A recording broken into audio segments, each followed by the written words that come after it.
Salut à tous. Je m'adresse à vous, peuple de la Côte d'Ivoire, l'opposition de la Côte d'Ivoire, les partisans de Gbagbo en Côte d'Ivoire, ceux qui veulent un changement de pouvoir en Côte d'Ivoire, ceux qui en ont marre de voir leurs parents ivoiriens en train d'être expropriés en Côte d'Ivoire. Vous qui attendez les mots d'ordre de Gbagbo, je me demande quel mot d'ordre vous attendez. Gbagbo en son temps, sachant que ses parents l'ont mis au monde en tant que garçon et non pas comme un Wibi. En son temps, il s'est comporté comme un garçon. Il n'y avait pas un chien ni un chat pour sortir les crocs pour lui faire peur. Il a fait face à Oufoué. Oui, il a fait face à Oufoué. Sans avoir peur une seule fois, il a fait face. Vous, aujourd'hui, vous qui attendez mot d'ordre de Gbagbo, je vous pose une question. Est-ce qu'il y a des garçons au pays parmi les pro-Gbagbo? Je parle, j'ai dit les pro-Gbagbo. Et quand je dis les pro-Gbagbo, je parle de vous qui êtes au pays.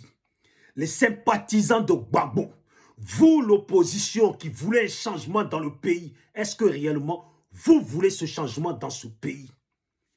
Si le pouvoir de Ouattara vous plaît, ce que fait le pouvoir de Ouattara dans le pays vous plaît là, restez tranquille dans votre coin. Restez tranquille dans vos coins.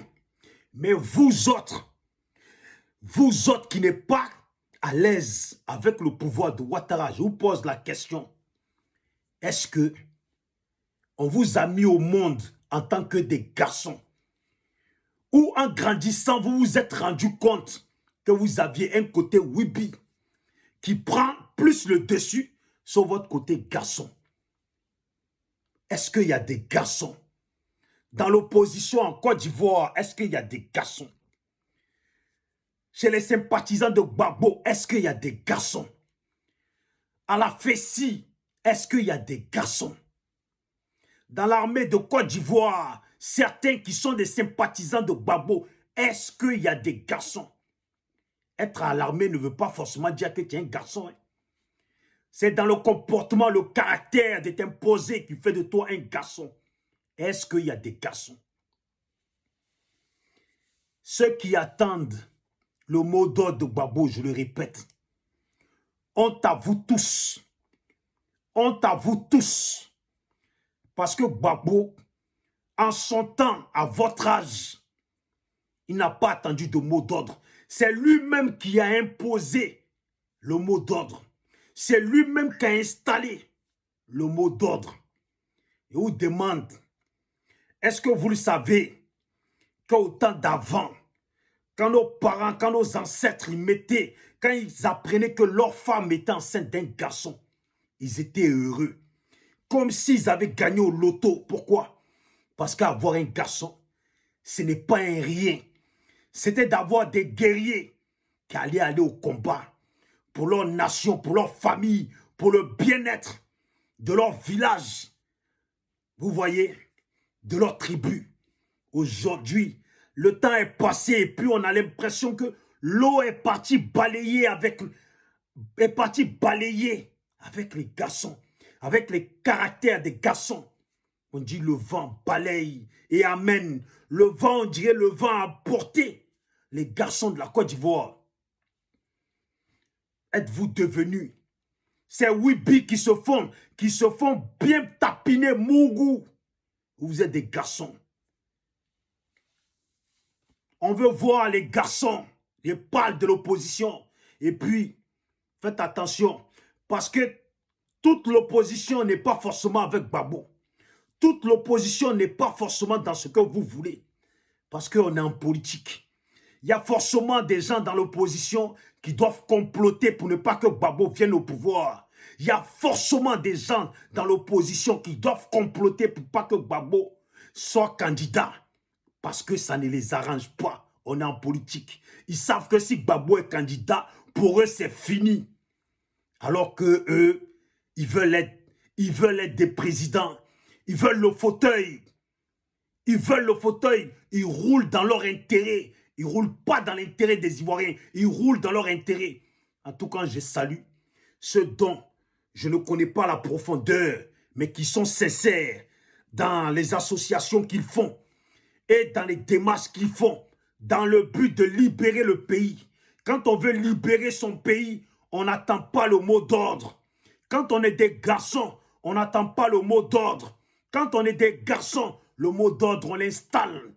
Et puis, départ de mot d'ordre, ce mot d'ordre mobilise d'autres personnes. Ce mot d'ordre propulse d'autres personnes.